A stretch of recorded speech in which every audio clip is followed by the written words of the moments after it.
How's it going, everybody? My name is Justin, I'm Jody. and we are Board Game Perspective, and today we are taking a look at the game Periodic from Genius Games, made by John Covello and Paul Solomon.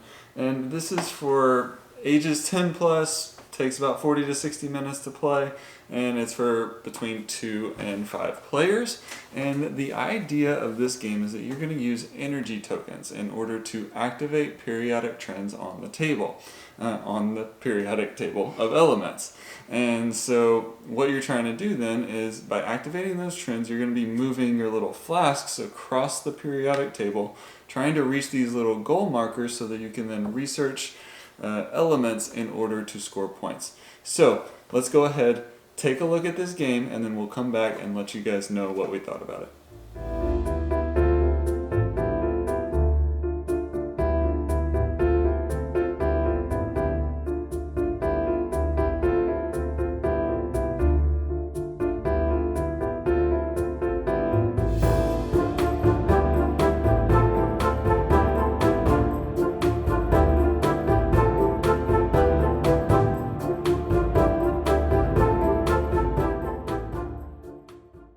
So let's do a brief overview of how to play, starting with the setup. Now this is set up for a 2-player game. Each player is going to start with energy tokens, their cubes, a private objective card. You're going to have 1 energy token to start on each of these trends, periodic trends. Then you got element cards out here, goal cards up here, war tiles, tokens, and you're going to be placing these starting little goal markers that correspond with the elements on each colored gold card. So the goal of the game is to get the most points, and there are different ways to get points. One of the main ways being through these gold cards, and players will keep taking turns back and forth until the end of the game has been triggered. So a turn is actually going to consist of 2 main parts. The first thing is going to be activating periodic trends at the bottom of the board. You're going to be spending or gaining energy tokens, which are these things, in order to move your flask on the board, and then research elements. After you've done that, then you're going to refresh after your turn, so you're going to refresh any completed gold cards and advanced markers on tracks. So like I said, each player to start their turn can spend or gain energy tokens. So what you're going to do, if you spend, then you're going to spend energy tokens from your supply, and this way you can activate multiple trends. So the first trend you want to activate cost 1, so let's just say I wanted to do that one, and then I could activate that trend, and then from here on out, each trend I want to activate is going to cost 2. So let's say I want to do the atomic number one, it's going to cost 2, and then you can do this as many times as you can afford. Now let's say instead of spending, you're going to gain energy tokens. So what you would do is you would take all the energy tokens from one trend, so let's say I'll do the atomic number, and then you activate that trend 1 time. So these 5 trends are going to dictate how you move your flask. So for instance, the atomic number is going to be going left and right. Then the flask would go this direction, this direction. So you can see by the trend here which direction your flask will be moving across the table. So when activating these periodic trends, you can actually go across this gap here. For instance, let's start with the atomic number. So the atomic number is just going to be increased or decreased by the atomic number in the upper left-hand corner of each element here. So you're actually going to be going across from here to here, because this goes 1 to 2. And this this periodic trend is the only one where you can actually kind of overlap the board, where you go from this side to this side, because the atomic number, you got 18 over here, and then 19 is all the way over here. So you can actually jump from 18 all the way to 19, 20, 21, and so on. Now each time you activate a trend, it actually lets you move 1 to 5 spaces. And the goal is to try to land on some of these goal marker spots so you can do some research. Now some of the other movements, such as increased ionization energy, you move up in this direction. So for instance, if I had up to 5 movements, I could go, 1, 2, 3, 4, 5, and land on here to do some research. And the same concepts apply to these 3 as well. You're just going to be moving your flask in those directions, and you can also move across this gap as well. Now each time a player activates a trend and moves their flask, they may research an element by ending their movement on an element with a goal marker. And there's a lot of different goal markers out here that correspond to the goal cards. Now this is going to be one of the main ways you're going to score points. So let's do an example. So let's say I activated the trend of increasing ionization energy, which lets you move this direction. And you can move 1 to 5 spaces. So I'll go 1, 2, 3. And I'll end on this element with these two goal markers, purple and green. So we had just landed on the element 17. And it had a purple and a green goal marker. So if we look on the green and purple, we see the element 17 here and here. So you can choose one to place one of your cubes. And that means you have researched that element on this card.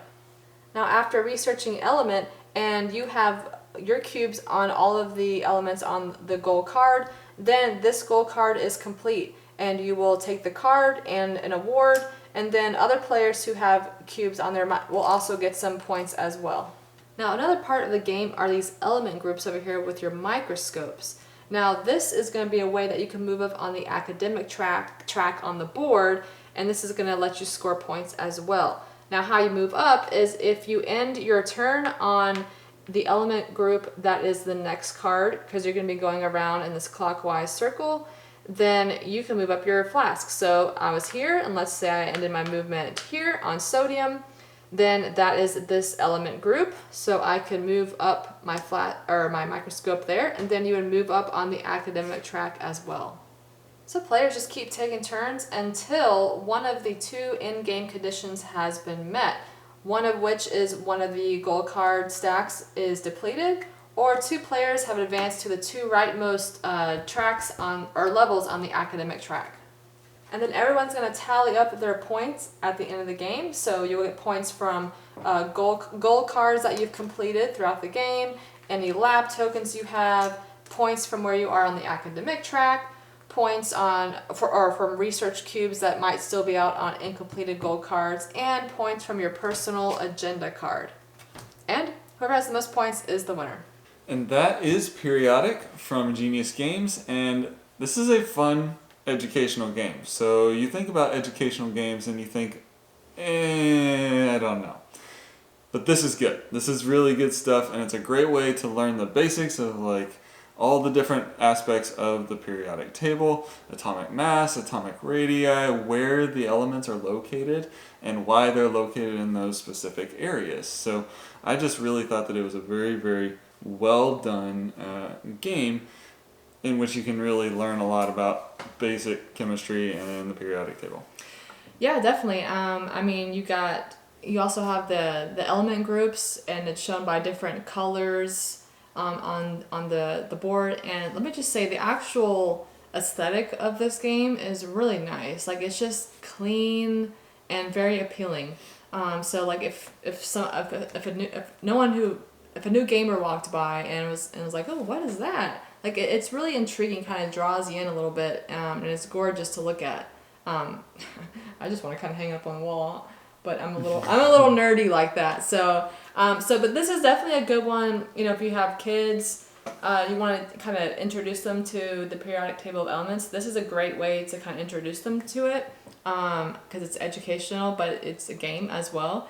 And also, if you just like science games, or science like I do, science themed stuff, then it's a nice game to have too, even if you're not a kid or a big kid like us. Yeah. And what I really like also about Genius Games is they also include the science behind, so it's not a rule book, but it's the science behind the game and the periodic. So it kind of just shows you.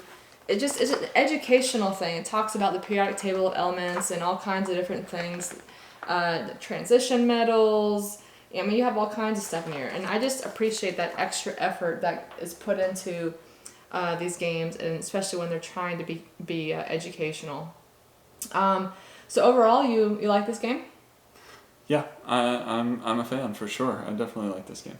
Yeah, I liked. I had fun moving the flask across. The actual gameplay is decent. It's nothing spectacular. I'd say it's just kind of average gameplay, but it's great that they incorporated the educational component with it with a decent gameplay. So it's a good game to check out, guys. And it's Periodic, a Game of the Elements by Genius Games. That's it. Yep. So that is our review of this game. And if you want to help us out, go ahead and click that subscribe button and like this video. And until next time, guys, thanks for watching. See y'all.